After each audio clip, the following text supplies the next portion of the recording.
kabarnya kalian semua hari ini? Semoga dalam keadaan sehat walafiat ya. Masih semangat dong ya pasti puasanya? Pastinya harus selalu semangat walaupun kita masih dalam keadaan COVID-19.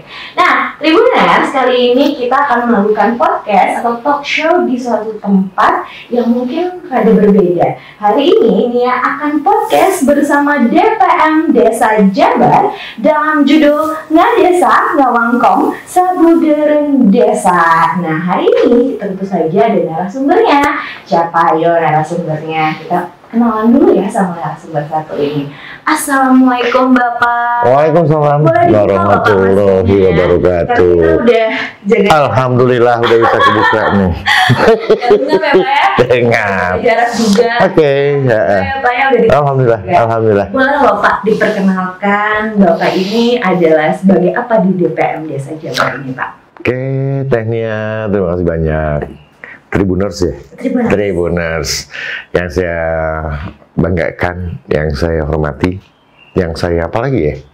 Cintai lah, yang saya cintai. Oke, perkenalkan, saya namanya Bambang Tirto Yuliono. Saya diberikan amanat jadi Kepala DPM Desa Provinsi Jawa Barat. Jadi kepanjangannya itu Dinas Pemberdayaan Masyarakat dan Desa. Jadi ngurusin soal pemberdayaan masyarakat ya di Jawa Barat, juga ngurusin soal desa yang ada di Jawa Barat. Oke. Saya pikir itu. Oke, sudah Awalnya. berapa lama nih Pak sudah menjadi Kepala Dinas di DPM Desa Jawa Barat ini? Kalau di Pemda ini kan ya di pemerintah daerah itu kan muter-muter ya. Iya.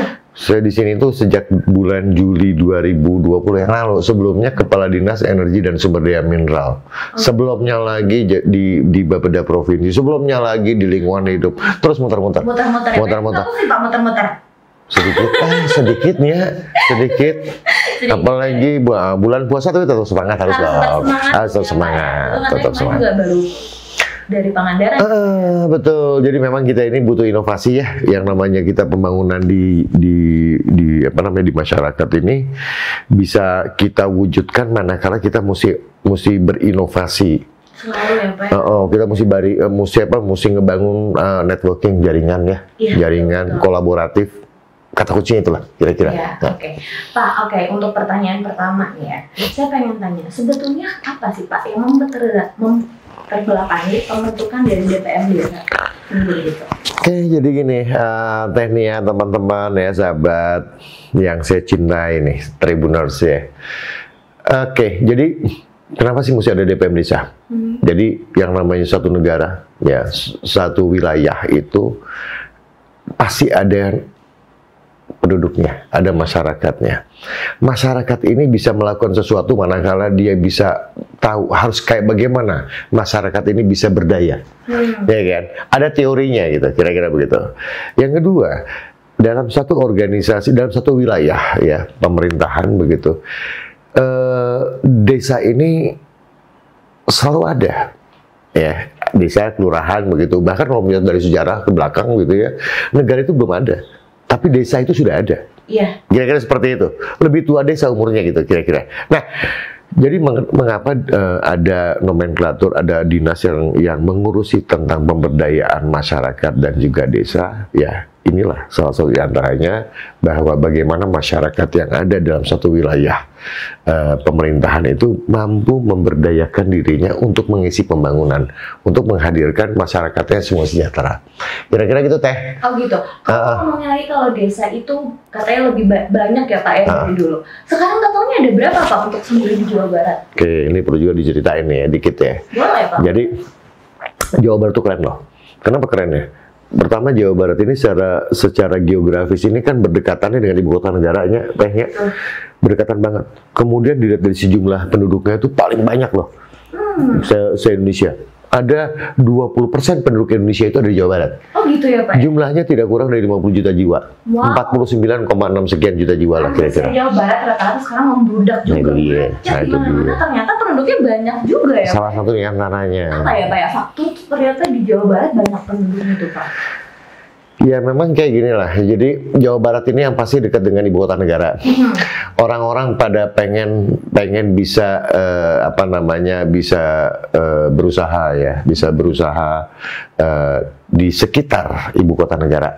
Ya, itu bahasa teknokratiknya begitu ya. Yang lebih kerennya lagi itu sebetulnya diantaranya laju pertumbuhan penduduk di kita ini juga kan, ya kan. Jadi nah itu juga sebagai salah satu variabel ya. Nah, saya nambahin lagi nih, dari 50 juta, hampir mendekati angka 50 juta penduduk ya. Itu 36,2 juta jiwanya itu ada di desa loh. Oh gitu ya, berarti penduduk desa sama di kota lebih banyak. Lebih banyak desa. Itu kenapa juga? Nah itu dia. Pengaruhi faktor. Nah itu dia. Ternyata ya dari sisi wilayah administratif ya. Jawa Barat tuh punya 18 kabupaten, ada 9 kota. Ya. Kemudian ada 5.312 desa. Hanya ada 645 kelurahan. Kelurahan itu identik dengan kota kan? Ya kan, identik dengan kota. Jumlah desa jauh lebih banyak. Hampir 1:6 kira-kira gitu ya. Wow, jomplang juga. Jomplang. Gitu artinya, artinya tidak salah kalau misalkan ada dinas yang memang mengurusi tentang desa dan juga pemberdayaan masyarakat. Ini terjawab yang tadi itu kan, udah terjawab. Akhirnya terjawab. Kenapa pada akhirnya terbentuklah dinas pemberdayaan masyarakat dan desa Jawa Barat. Karena Jawa Barat, ternyata saya juga baru tahu ini ya, ilmu juga. Banyak banget. Biasa sih Jawa Barat. Nah, setelah itu Pak, menurut belakangi adanya dinas terbentuknya yang tadi Bapak sudah sampaikan. Nah, akhirnya apa jadi fungsi dari DPM Desa Jawa Barat ini, Pak? Jadi gini, fungsinya itu sebetulnya bagaimana kita menggerakkan, mendorong ya, menggerakkan dan mengajak kepada masyarakat yang ada di Jawa Barat, kemudian seluruh jajaran pemerintahan dan masyarakat yang ada di desa untuk punya cita-cita, punya target ya.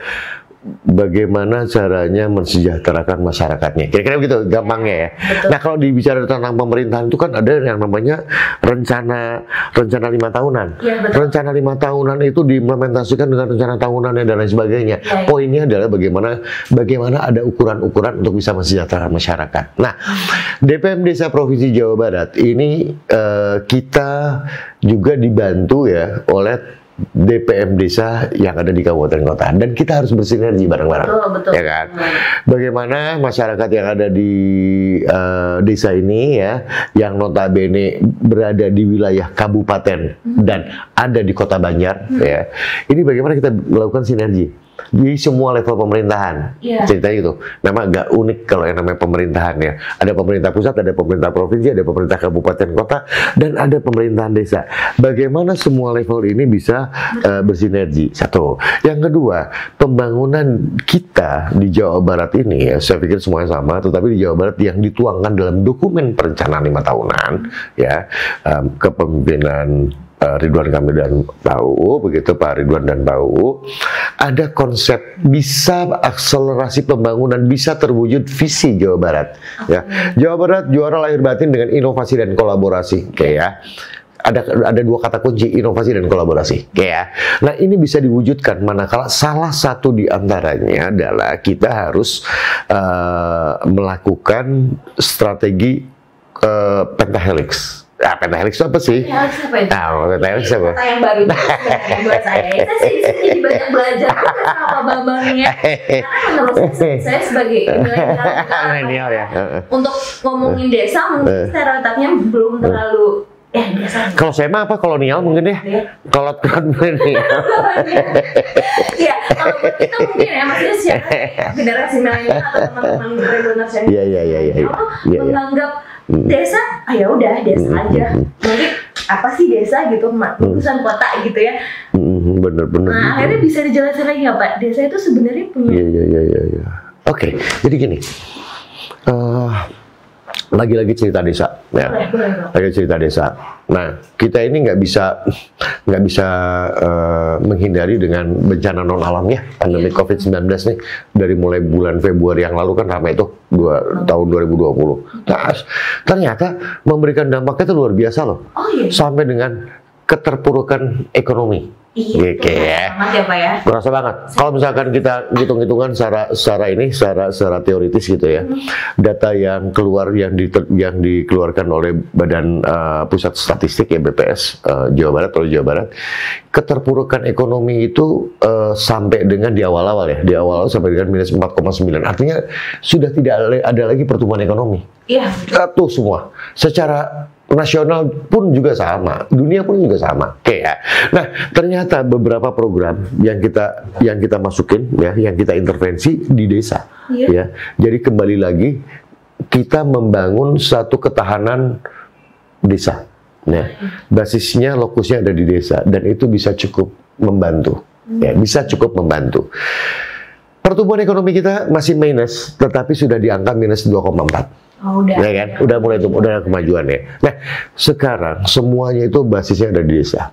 Ya, bagaimana kita memberdayakan semua potensi-potensi apapun, apakah ekonomi, potensi sumber daya alam, potensi sumber daya sosiokultur begitu ya, itu di-create ya untuk bisa memulihkan ekonomi. Hari ini industri padat modal ini masih belum cukup baik bisa tumbuh di Indonesia, ya kira-kira seperti itu. Gitu ya Pak. Mungkin sebelum datangnya COVID gitu ya ke Indonesia, mungkin kan ada beberapa program yang harus direncanakan, dijalankan. Mungkin pas ada COVID itu kena dampaknya juga Pak. Oh, dampaknya ada. Itu yang tadi dibilang ya, sampai dengan angkanya semuanya begitu. Ya, Pak, ya. Nah, kalau saya boleh tahu nih Pak, sebenarnya program-program apa aja sih yang sudah dilaksanakan atau akan dilaksanakan kalau DPM Desa ini dari tahun 2020 sampai 2021 ini Pak? Sebetulnya pemerintah ini kan luar biasa loh ya, untuk kita bisa mendorong bagaimana masyarakatnya ini sejahtera. Contoh aja yang kita kerjakan di DPM Desa ya, kita punya yang namanya Patriot Desa. Jadi Patriot Desa itu anak-anak milenial ya, kita rekrut, kita didik begitu kan ya. Ada jumlahnya ada 404 orang ya, sebetulnya ada 440 ya, orang. Nah sekarang tinggal tersisa 404 orang yang kita tempatkan di desa. Mereka bisa menggerakkan semua potensi sumber daya alamnya seperti apa sih kalau misalkan kita daya gunakan ya dengan prinsip-prinsip berkelanjutan. Bagaimana anak-anak milenial di desa ini, anak milenial yang masuk ke desa ini mampu untuk bisa berinteraksi secara sosial ya dengan masyarakat desa yang spesifik. Ya kan, kira-kira seperti itu. Nah, harapannya begitu ya, harapannya. Kita punya cita-cita besar sebetulnya. Jawa Barat punya cita besar. Gubernur tuh punya cita-cita besarnya apa? Tinggal di desa, rezekinya kota, bisnisnya mendunia. Betul. Jadi kalau misalkan kita mau ceritain desa, ya, desa ini luar biasa Jawa Barat ya, juga di sisi jumlah. Kemudian dari yang kedua, kita punya program, ya, punya strategi lah kalau saya bilang ya, strategi untuk bisa desa itu juara. Desa itu juaranya seperti apa sih? Desa juara itu indikatornya adalah masyarakat sejahtera. Masyarakat sejahtera ukurannya apa sih? Ada yang namanya indeks desa membangun. Bicara tentang indeks, betul. Bicara tentang indeks desa membangun, ada 3 nilai, ada 3 angka-angka yang setiap tahunnya kita hitung. Ya. Ada komposit sosial, ada komposit ekonomi, dan ada komposit lingkungan. Ada berapa indikatornya? Ada 47. Wow. Ada berapa lagi turunan dari indikator itu? Ada 480 sub indikator. Pertanyaannya pasti ada nanya lagi, siapa sih yang ngitungnya? Nah itu dia.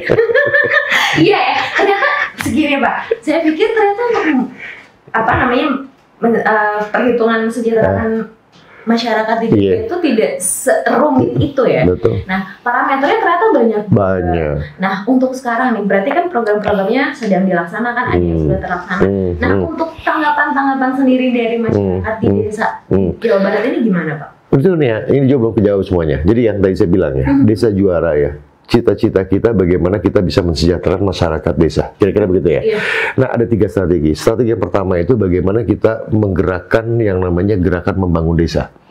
Gerakan membangun desa itu bukan diartikan sebagai kita membangun infrastruktur fisik, tetapi kita juga membangun infrastruktur sosial dan kultural kita.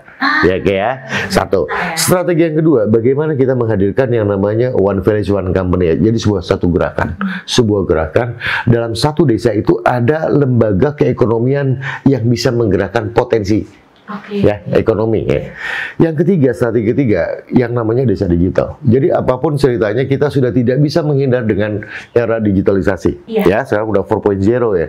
Di Jawa Barat hanya tinggal 500 desa saja yang belum tersentuh infrastruktur internet. Ya, kita punya keterbatasan. Ya kan? Nah, sekarang kita hadirkan yang namanya kolaboratif. Kolaboratif yang ada pentahelix tadi, saya juga belum jelasin.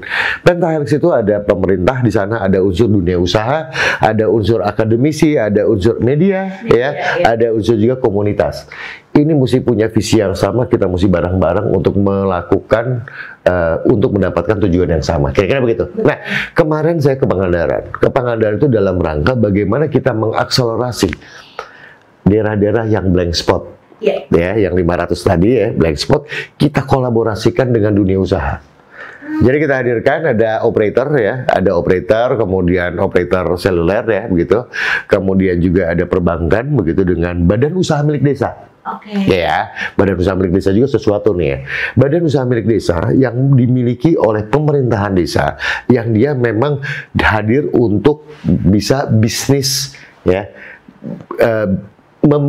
mengelola potensi untuk bisa dijadikan bisnis bisnis tambahannya dari usaha badan usaha milik desa. Ya. Nah, ini kita hadirkan. Jadi yang di Pangandaran kemarin ada 30 internet, ada 30 desa yang mau bekerja sama untuk menyediakan internet desa. Itu disediakan skema bisnis DPM sendiri juga? Tidak. Jadi pemerintah tidak sama sekali ya. Jadi kita hanya menghimbau, mengajak begitu ya, mengajak ada dunia usaha yang mau lakukan investasi, mengajak juga badan usaha milik desa dengan hitung-hitungan bisnis, ya kan. Kemudian kita ajak juga perbankan, hitung-hitungan skema bisnis perbankannya seperti kayak gimana. Karena untuk sendiri Pangandaran juga maksudnya udah termasuk kota atau desa terkenal juga ya Pak? Terkenal. Gitu kan, ada pantainya, terus bisnisnya juga ada. Betul. Gitu ya. Ternyata kayak gini nih ya lo ya. Dari 5.312 desa ya. Ada 500 desa yang memang belum tersentuh oleh infrastruktur. Ada 500 desa. Ya kan? Dan itu yang mesti kita beresin. Kita beresin tuh oleh pemerintah pusat, oleh pemerintah provinsi, oleh pemerintah kabupaten kota. Nah, kemudian sebaran masyarakat di desa di kita teh tidak sehalnya seperti di kota gitu ya. Iya, sagerompoyo gitu enggak, sporadis ya. Nah, ternyata sporadis itu juga mengakibatkan ada beberapa spot kampung-kampung yang blank spot. Blank spot itu nggak ada jaringan aja. Oh gitu. Nggak ada jaringan internet. Sama sekali ya. Nggak ada jaringan internet. Yang dampaknya seperti kayak gimana? Sekarang kegiatan, salah satu contoh nih ya, kegiatan belajar mengajar ini kan sudah belum bisa dibuka secara tatap muka, mesti online. Kasihan kan kalau misalkan ada anak-anak yang tinggal di desa kemudian nggak punya jaringan internet. Kasihan sekali. Nah itu dia. Makanya ini tugas kita bersama, bukan tugas pemerintah. Ya, bukan berarti pemerintah menghindar ya, pemerintah menghindar enggak. Kita ajak siapapun untuk mengisi pembangunan ini supaya lebih accelerate, supaya lebih cepat lah, kira-kira seperti itu. Manifestasinya seperti yang tadi kita, yang kemarin kita kerjasamakan para pihak di Kabupaten Pangandaran untuk menyediakan internet desa. Gitu nih ya. Gitu ya berarti. Wah, pokoknya keren lah, pokoknya di DPM desa mah juara aja. Keren banget. Itu keren banget. Juara. Yang ingin mensejahterakan para masyarakatnya. Balik lagi nih Pak. Kita balik lagi ketika Bapak turun nih ke desa-desa untuk memberikan program-program nih ya. Iya. Gimana tanggapan masyarakat? Ada yang ya udah deh Pak, saya mau ikut, atau enggak deh ngapain gitu. Gimana tuh Pak? Kebanyakan seperti apa? Jadi memang gini, kalau misalkan kita bekerja itu kan kita harus punya strategi ya. Iya. Ya kita ada penugasannya, ada tugas pokok dan fungsi. Kalau birokrat mah kan begitu kan, ada tugas pokok dan fungsi kan gitu ya. Kemudian juga kita harus punya juga strategi. Nah, bagaimana kita punya strategi untuk bisa mencapai tujuan kan begitu ya. Nah, bicara soal lagi-lagi yang namanya birokrasi ini kan urusan kewenangan menjadi poin penting kan begitu ya. Nah, bagaimana kita harus bekerja bersama-sama dengan pemerintah kabupaten kota, DPM desa kabupaten kota begitu ya, untuk kita bisa bareng-bareng bisa menghadirkan mengedukasi, mensosialisasikan, mempunyai visi yang sama begitu kan untuk bisa mencapai tujuan yang sama. Itu kira-kira. Nah, bicara tentang program, kita banyak sebetulnya. Ada yang tadi program Patriot Desa, kemudian ada yang namanya Maskara. Ya, Maskara itu apa sih? Maskara itu Sekarang ini bukan Pak? bukan justru itu. Saya juga pertama gitu ya. Pertama kali masuk sini apa sih Maskara? Gitu saya pikir begitu ya. Nah itu dia. Bukan. Ternyata Maskara itu adalah mobil aspirasi Kampung Juara. Jadi untuk apa sih mobil aspirasi Kampung Juara? Jadi ide awalnya tuh keren loh Pak Gubernur tuh. Kenapa ide awalnya keren? Jadi di desa itu perlu ada sosok transformer gitu ya. Mobil yang memang bisa peruntukan untuk apa aja. Bisa untuk bawa orang yang sakit, bisa untuk jadi panggung, bisa untuk apa lagi, bawa sayuran dan lain sebagainya, itu dimungkinkan. Nah, mobil Maskara itu. Nah, mobil Maskara ini kita hadirkan untuk desa-desa ya, sebagai reward ya oleh gubernur, diberikan kepada desa-desa yang menyandang status desa mandiri. Ada pertanyaan, desa mandiri itu apa sih? Iya, betul. Desa mandiri apa tuh, Pak? Jadi, sendiri, Pak. Ya itu dia. Jadi makanya gini, yang namanya indeks desa membangun ya ada suatu ukuran-ukuran. Nah, ada 5 kelas. 5 kelas itu yang paling tinggi itu desa mandiri, yang kedua itu desa maju, yang ketiga desa berkembang, yang keempat desa tertinggal, dan yang kelima desa sangat tertinggal. Ya, urutannya kayak begitu. Nah, ini berdasarkan kepada angka-angka. Yang paling gampang kualitatifnya apa? Desa mandiri, desa yang memang bisa 50 atau 60% memenuhi kebutuhannya sendiri lah. Kira-kira begitu yang paling gampangnya. Nah, manakala itu desanya mandiri, oleh gubernur dikasih reward Si Maskara itu. si mobil Maskara. Kira-kira seperti itu. Ada lagi pasti nanya niatnya nanya, berapa banyak sih di Jawa Barat sampai tahun 2020 ini kita udah hadir 270 desa mandiri dari 5.320. Kenapa kok sedikit? Kan pertanyaannya.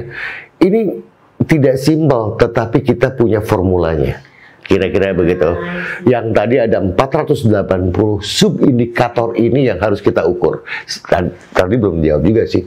Siapa sih yang ngukurnya? Kita punya yang namanya pendamping lokal desa.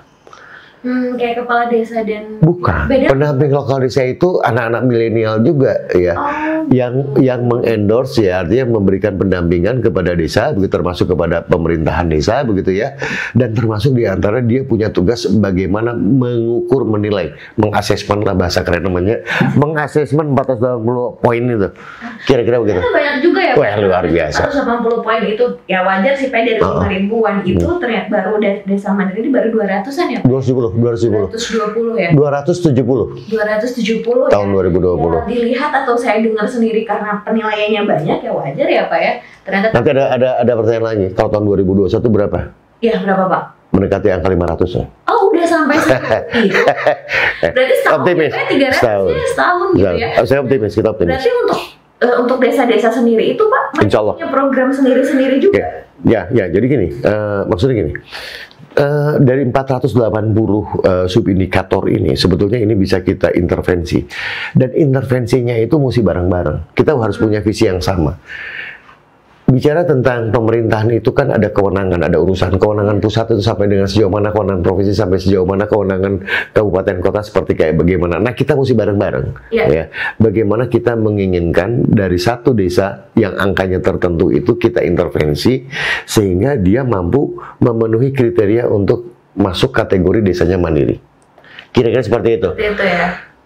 Sedih loh kalau misalkan kita sandingkan tahun 2018 yang lalu, desa mandiri di kita itu hanya sekitar 38. Wah, se-Jawa Barat. Ya, dalam waktu 2018, 2019 itu kan waktunya sebentar juga ya Pak. Cepet banget, tapi itu luar biasa banget. Tepuk tangan teman-teman gimana ya? Cepet.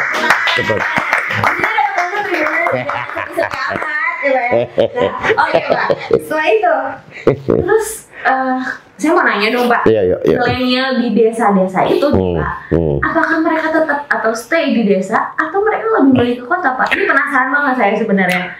Jadi saat itu semuanya kan milenial ya, milenial. Jadi kayak Patriot Desa itu memang kita menghadirkan anak-anak yang tinggal di kota yang bukan dari desa yang sama, ya kan? Tinggal di sana, bagaimana dia bisa adaptif ya, bisa mengajak masyarakat semuanya untuk bisa lebih peduli terhadap lingkungan dan lain sebagainya, sampai dengan bagaimana potensi-potensi yang ada itu bisa termanfaatkan menjadi mempunyai sesuatu nilai ekonomi yang tujuannya untuk mensejahterakan masyarakatnya. Nah, salah satu key perform indikator, jadi setiap patriot desa itu kita kasih KPI. Jadi target ya, KPI kita kasih. Salah satu KPI diantaranya adalah bagaimana yang melahirkan yang namanya local champion. Istilah kita local champion. Patriot desa lokal lah gitu kira-kira. Nah, nanti anak-anak desa itu yang sudah menjadi local champion, dia diminta untuk menjadi penggerak yang ada di desanya. Dan nanti kita pindahkan lagi nih, yang 40, yang 3 orang ini kita pindahkan lagi ke tempat yang lain, ke desa yang lain. Jadi berpindah-pindah. Di sini udah berapa? Pindahkan. Ya. Kita punya 5.312 desa. Kita duit ini kan terbatas. Anggaran pemerintah sangat terbatas. Kita harus punya strategi. Salah satu strateginya adalah seperti itu. Harapannya semua desa di Jawa Barat di 5.312 ini ada intervensi tersentuh semuanya oleh yang namanya pendampingan pemberdayaan masyarakat melalui Patriot Desa. Di antaranya itu baru Patriot Desa. Macam-macam. Ranger lah ya, Pak. Power Ranger lah. Bagian desa. Power Ranger. Oke.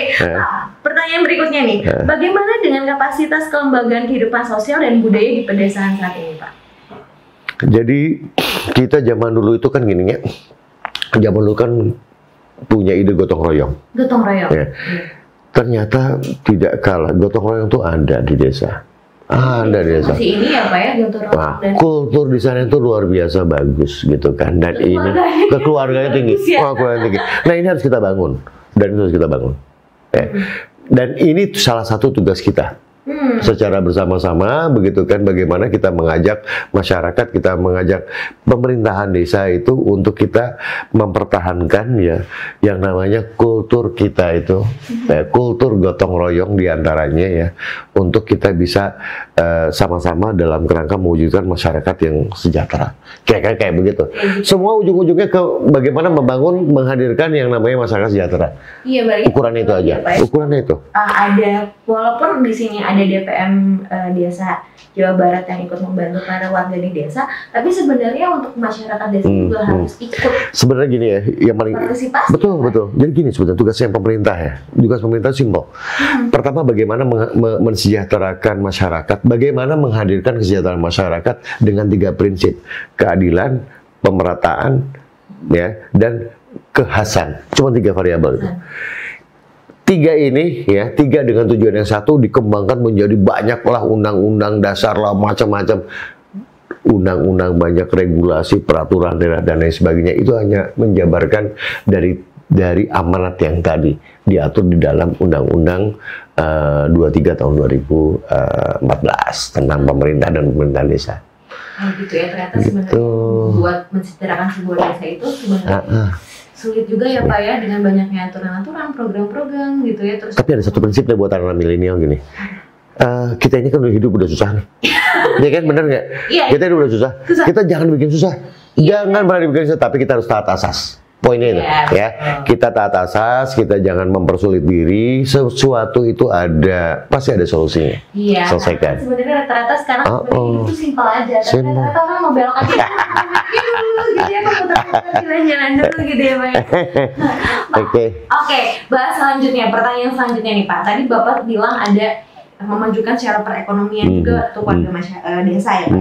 Perekonomian seperti apa sih Pak yang sebenarnya diterapkan di perdesaan Jawa Barat sampai saat ini? Jadi gini, masing-masing desa itu punya potensi ya. Potensi itu kan bukan hanya saja ansih potensi sumber daya alam yang selalu semuanya bisa dieksploitasi, dijual. Oke ya, misalkan kayak gini, sumber daya alam tambang misalkan, atau sumber daya alam komoditas pertanian begitu kan ya, perikanan, komoditas kehutanan dan lain sebagainya. Tetapi ada juga memang satu daerah, satu desa begitu ya, yang memang komoditasnya tidak ada kecuali komoditas yang bisa dijual misalkan dari sisi kulturnya misalkan. Nah, seperti apa tuh Pak? Nah, saya dari pertanyaan tidak ada, tidak ada. Nah, itu dari kulturnya ya. Nah, itu dia. Ya, salah satu di antaranya misalkan kayak contoh. Kita pernah dengar nggak yang namanya masyarakat Baduy? Kalau Baduy ada di Banten, kalau Ciptagelar itu ada di Kabupaten Sukabumi, berbatasan. Memang wilayahnya berbatasan. Nah, di Jawa Barat itu ada 36. Hal yang seperti itu, yang berbeda satu dengan yang lainnya. Nah, ini juga bisa menjadi sesuatu yang kita create.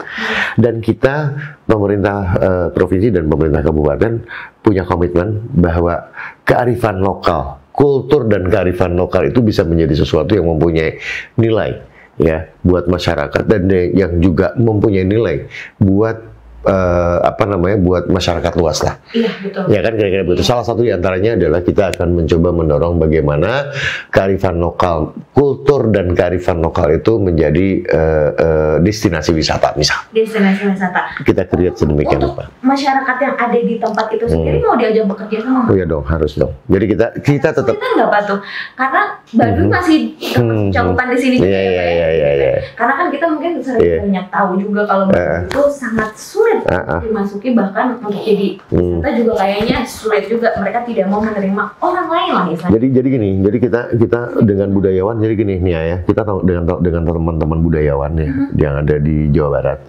Kemudian juga kita undang mereka ya, jadi tokoh masyarakat adat itu untuk diskusi.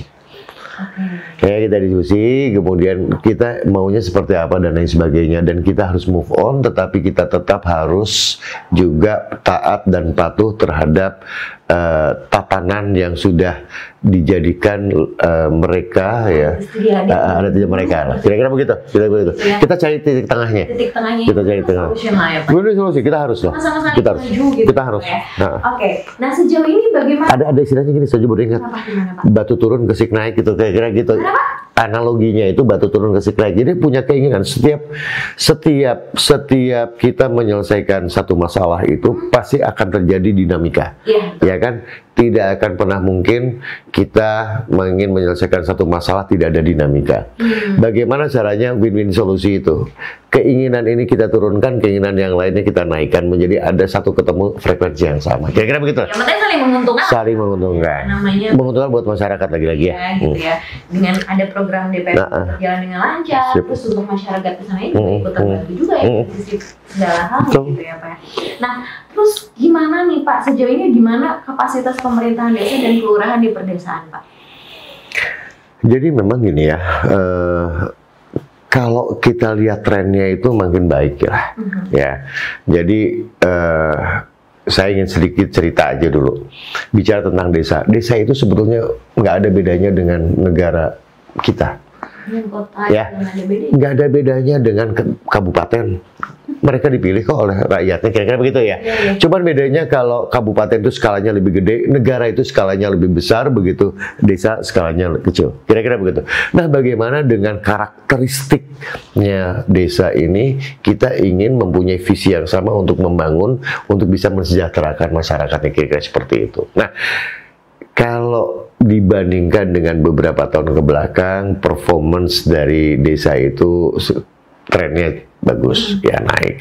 Salah satu indikasinya itu misalkan jumlah desa yang mempunyai status mandiri, jumlah desa yang mempunyai status maju dan berkembangnya itu trennya naik. Itu menunjukkan bahwa performance dari desa itu cukup baik. Itu baru salah satu di indikator. Banyak sekali indikator-indikator yang lain lah. Banyak banget. Ini kita perlu berepisode untuk membahas desa ini ya Pak ya. Kayaknya nggak cukup dari seminggu juga, nggak cukup kita bicara tentang desa. Nggak cukup deh. Pak, sekarang di bulan Ramadan juga Pak ada program tersendiri nih untuk di desa-desa Jawa Barat ini, jadi DPR Desa Jawa Barat ini. Jadi gini sebetulnya. Kita ini kan harus berbagi lah ya, berbagi rasa begitu ya. Bukan hanya saja di bulan suci Ramadan ini ya, kita di beberapa waktu yang lalu juga seringkali kita berbagi lah bersama-sama. Misalkan ada kejadian bencana di daerah tertentu, kita coba bersama-sama begitu ya. Tidak ada kita menggunakan anggaran dari pemerintah begitu ya. Hanya membangun kepedulian, kebersamaan di antara kita lah, kira-kira seperti itu. Kita juga punya mitra kerja misalkan, kita ajak juga, kita himbau juga untuk kita bareng-bareng lah kira-kira. Nah, di bulan Ramadan ini ada program besar sebetulnya ya, program besar, dan itu tidak menggunakan skema anggaran dari pemerintah ya. Antaranya BUBOS apa ya? Buka bersama on the street Gimana, Pak? Buka bersama on the street. Buka bersama on the street. On the street. On the street jalan. Street jalan. Nah, jadi gini. Beberapa tahun yang lalu sebelum masa pandemik ini, kita tuh adalah ya kita buka bareng-bareng semua elemen bareng-bareng se-Jawa Barat begitu kan ya, kita di jalan utama ya. Kalau di provinsi itu di mana di sekitar Jalan Diponegoro, alun-alun begitu. Nah, kondisi pandemi sekarang nggak mungkin itu bisa kita lakukan. Yang bisa kita lakukan, kita berbagi ya, bersedekah ke beberapa panti asuhan desa ya. Nah, ini yang akan kita lakukan besok. Insya Allah besok.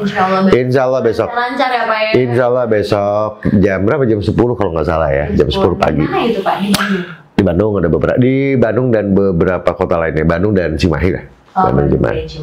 Pak, saya mau tanya lagi dong, tadi kan ada yang ngebahas tentang desa mandiri. Apakah desa-desa mandiri ini juga dia berusaha kayak misalnya cari sumber ekonomi dia sendiri gitu Pak? Misalnya ngapain tuh Pak? Kayak dia jadi pengrajin juga lah, terus apakah itu tuh ada penyuluhannya juga? Ada. Jadi ini, contoh aja misalkan ya. Di Jawa Barat itu ternyata ada yang namanya Badan Usaha Milik Desa. Omsetnya itu 30 miliar per tahun, bayangkan. Sebuah desa 30 miliar. Luar biasa. Luar biasa, benar. Dekat. Dan dekat itu. Di mana? Di Kabupaten Bandung, di Majalaya. Oh gitu. Di Majalaya. Gimana Pak ikut pindah ke Majalaya? Jadi bisnisnya itu gini, sebetulnya gini, simpel. Bisnisnya sederhana sekali. Pada saat itu mereka itu punya yang namanya desa itu punya tanah kas desa, tanah bengkok, tanah carik lah kira-kira begitu. Tanah carik pada saat itu, ya, itu dimanfaatkan untuk dibikin kios, kebetulan strategis tempatnya. Jadi kios-kios tumbuh kembang jadilah pasar. Jadi Badan Usaha Milik Desa itu ngelola pasar, kira-kira gitu. Oh, gitu ya. Dari ngelola pasar ada berkembang lagi, ada tambahan unit bisnis, diversifikasi lagi nih. Dengan bisnisnya apa? Simpan pinjam. Dari simpan pinjam ternyata terpikir lagi, berkembang lagi bisnisnya. Apa? Bisnisnya adalah membangun bisnis perdagangan. Bisnis perdagangan antara lain bisnis perdagangannya apa? Air mineral dalam kemasan. Ya, dalam kemasan. Berkembang lagi. Dia ingin mengembangkan wisata desa. Jadi kreativitas itu harus muncul. Nah, tugasnya pemerintah bagaimana? Tugasnya pemerintah adalah kita memberikan edukasi, pendampingan. Ya. Tahun sekarang, nah ini program lagi nih. Tahun sekarang kita punya yang namanya program Sabisa. Apa sih Sabisa? Sekolah Bisnis Desa. Ya kan? Sekolah Bisnis Desa. Sekolah bisnis desa itu seperti kayak gimana? Jadi gini, kalau bisa bicara tentang Badan Usaha Milik Desa, Badan Usaha Milik Desa itu bakalan bisa maju manakala yang mengelolanya, direktur BUMDes dan jajarannya itu punya sense of entrepreneur, bahasa saya mah gitunya, sense of entrepreneur.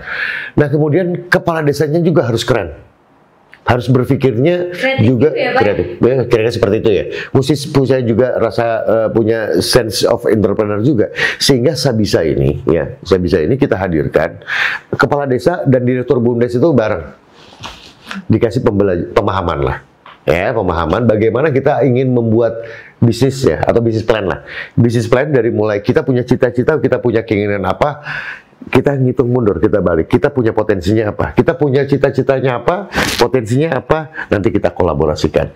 Dan itu stagingnya bukan hanya saja dari Sabisa itu ya, stage-nya itu bukan hanya saja belajar mengajar, tetapi juga kita ada praktek lapangan sesuai dengan potensi di masing-masing desanya. Dan yang terakhir, stage yang paling akhir adalah bisnis match bisnis. Jadi pertemukan antara investor ya dengan Badan Usaha Milik Desa. Investor ini swasta atau gimana? Swasta juga. Swasta. Berarti memang masih ada partisipasi dari swasta juga ya gitu.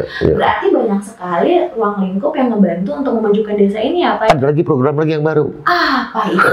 Banyak programnya. Ada yang namanya Aksara. Aksara itu Akademi Desa Juara. Apa sih Akademi Desa Juara? Nanti panjang lagi gitu. Ada bisa dilihat. Gambarannya gini. Paling gampang gini. Bahwa pemerintahan ini bisa menghadirkan, pemerintahan desa ini bisa hadir, ya, bisa mensejahterakan masyarakatnya, manakala kita semuanya punya visi yang sama, kira-kira begitu.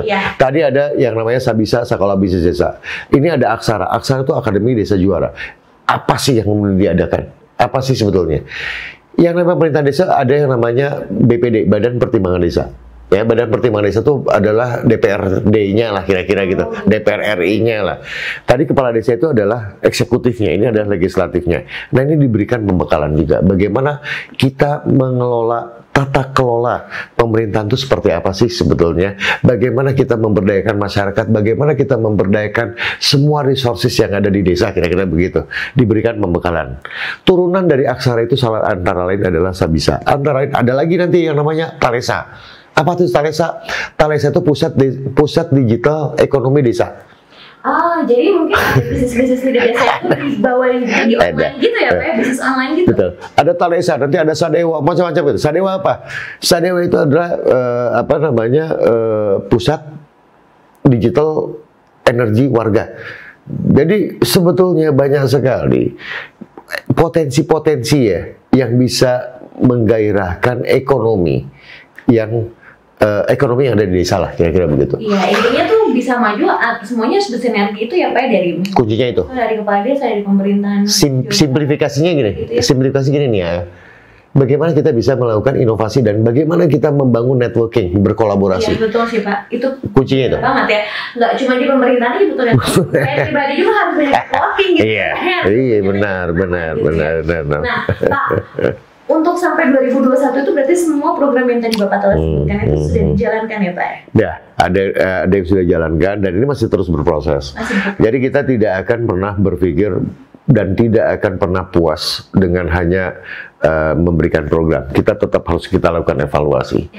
Kita bicara tentang badan usaha milik desa, salah satu contoh ya. Dari 5.312 desa, 4.921 desa ya, diantaranya sudah memiliki BUMDes, Badan Usaha Milik Desa. Badan Usaha Milik Desa itu secara kuantitatif ya. Target 2021 semua desa di Jawa Barat itu punya BUMDes secara kuantitatif, dan secara kualitatif kita menginginkan Badan Usaha Milik Desa itu keren.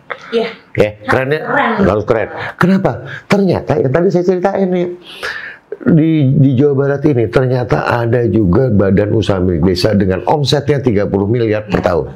Bayangin. Itu keren banget sih kalau menurut saya ya Pak ya. Maksudnya belum tentu semua desa bisa kayak gitu. Dan ini ternyata saya coba komunikasikan di nasional. Ini rasanya optimis dijadikan best practice-nya secara nasional. Secara nasional.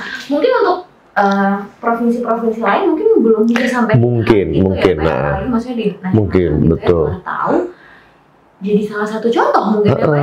Luar biasa, tepuk tangan lagi. Pak, udah ini sejam gitu. Gak kerasa ini ya.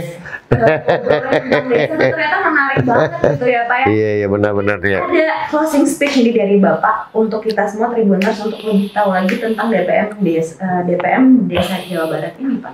Oke, makasih nih ya, makasih Tribuners. Jadi bahwa kita ini harus punya semangat yang sama, ya. Bagaimana kita ingin bisa hidup kita itu lebih berkualitas, kira-kira begitu. Hidup kita lebih berkualitas. Kemudian kalau kita bicara dari perspektif desa, bagaimana kualitas hidup kita yang ada di desa, begitu ya, khususnya buat anak milenial, bahwa desa ini perlu sentuhan dari teman-teman semua, dari adik-adik semua, dari Tribuners semua begitu. Desa banyak sekali potensi. Potensi bukan hanya saja ansih bicara soal potensi ekonomi ya. Potensi sosial pun ini bisa kita dorong, kita tumbuh kembangkan, bisa memberikan manfaat sebesar-besarnya buat masyarakat. Saya menghimbau, yuk mari kita balik ke desa begitu kan ya. Rezekinya nanti kota dan bisnisnya mendunia. Optimis itu bisa terwujud. Amin. Tribuners ya, jangan pandang sebelah mata tentang desa. Ternyata juga sekarang bisa punya duit kelas kota juga. Ya, luar biasa. Saya mau pindah ke desa juga. Tapi desa sekarang maksudnya masih banyak nggak kayak kota lah ya, hiruk pikuknya, udaranya juga kayaknya masih segar-segar juga ya Pak ya gitu ya. Kita mungkin bisa nanti cita-cita pindah ke desa nih ya. Nah Pak, terima kasih banyak untuk waktunya. Nanti mungkin kita akan ngobrol-ngobrol lagi, ngebahas programnya satu-satu lagi gitu ya. Kita udah 1 jam. Nggak kerasa ya sejam ya? Nggak kerasa banget ya? Gitu ya. Nggak kerasa banget. sama Bapak nih semangat. Makanya dibikin series lah kalau bisa. Nanti kita ngobrol lagi ya, karena programnya ini katanya banyak banget. Nanti kita akan bahas salah satu programnya gitu. Terima kasih banget nih untuk Pak Bambang sudah menyempatkan waktunya dan ngobrol-ngobrol sama saya. Maaf kalau ada salah-salah kata. Mohon pisah nih ya. Sama-sama. Terima kasih Tribuners. Terima kasih. Oke, Bapak selalu sehat ya Pak. Amin, amin, insyaallah. Semoga bekerjanya, menjalankan programnya juga semakin lancar. Boleh nggak saya ngasih statement lagi sedikit? Boleh Bapak, boleh. Jadi gini, anak-anak milenial Tribuners, kita ini harus jadi pejuang. Pejuang buat dirinya sendiri, pejuang buat keluarganya, dan pejuang buat lingkungan sekitar. Kita harus melawan COVID. Itu yang jadi beban. Jangan jadi beban. Kita tetap harus protokol kesehatan. Kita nggak pakai masker, kita sudah dites ya. Dan saling betul. Dan kita harus mesti saling mengingatkan di antara kita. Yang tadi saya bilang, jadilah pejuang buat dirinya sendiri, jadilah pejuang buat keluarganya, dan jadilah pejuang buat lingkungan sekitar untuk kita bisa melawan COVID. Jangan lupa protokol kesehatan. Tetap kita jalankan. Intinya adalah sekarang untuk kaum milenial itu harus banyak-banyak bermanfaat untuk sekitar. Ya, betul ya Pak. Oke, terima kasih. Jam saya bersama Pak Bambang dari Kepala Dinas DPM Desa Jawa Barat dalam podcast Ngadesa Ngawangkong Sabudaran Desa. Terima kasih untuk kalian yang sudah menonton acara ini. Oh ya, untuk informasi lebih lanjutnya katanya DPM Desa Jawa Barat ini punya Instagram ya Pak. Follow aja Instagramnya DPM Desa Jawa Barat ya. Dan jangan lupa juga untuk saksikan setiap talk show dari Tribun Jabar di live Facebook, Instagram, dan YouTube Tribun Jabar. Saya Nia dan Bapak-Bapak undur diri. Sampai jumpa lagi di kesempatan berikutnya. Tetap semangat puasa dan selalu mengikuti protokol kesehatan COVID-19. Assalamualaikum warahmatullahi wabarakatuh. Waalaikumsalam warahmatullahi wabarakatuh. Turun ya, turun sadana.